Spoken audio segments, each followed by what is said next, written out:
Hello, I'm James Mayhew and I've been working with the Royal Scottish National Orchestra on a great project called Once Upon a Tune. And in this video I'm going to show you how I draw to music.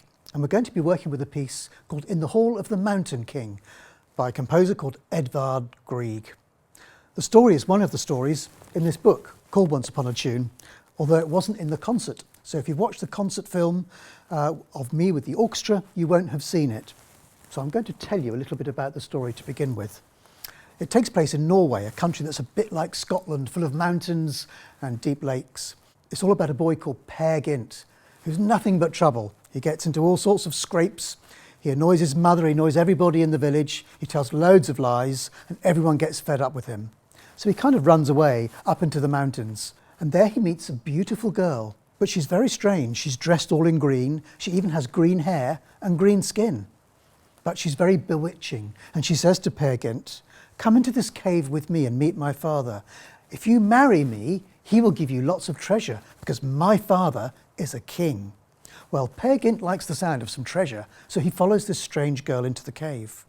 And there he discovers that the girl's father is in fact the king of the trolls, the mountain king, and he is surrounded by hundreds of trolls.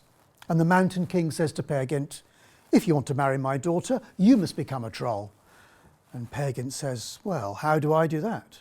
And the king explains that he must never wash again, be thoroughly wicked, and grow a tail. Well, Per Gynt doesn't like the sound of growing a tail, and he tries to escape. And all the other trolls say, well, if he's not going to be a troll, he must be human, and trolls eat humans. So they chase him faster and faster and faster through the cave, which you can hear brilliantly described in the music by Grieg. It's very short, so I'm going to have to draw really fast. And because of that, I'm using quite simple, straightforward tools for this exercise. I've got black paper. You can just use ordinary black sugar paper, something like that. And I'm going to be using oil pastels, which are really easy to find. You've probably got some in the classroom. You need to think about the colours you're going to use. A dark colour, like this purple, isn't going to show up very well on the black. But a bright pale colour like the yellow will show up really well. It's important to get everything laid out before you begin. I'm going to start when the music starts and stop when the music stops. So there isn't any time for fiddling around and looking for things. I need to know that I've got everything ready.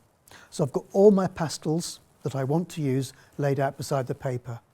So this is a project where you need to be really quiet. I'm sure you're always being told to be quiet, but for this exercise it's really important, because if you chat to your friends, you won't be able to hear the music properly. So really listen to the music and see what it inspires.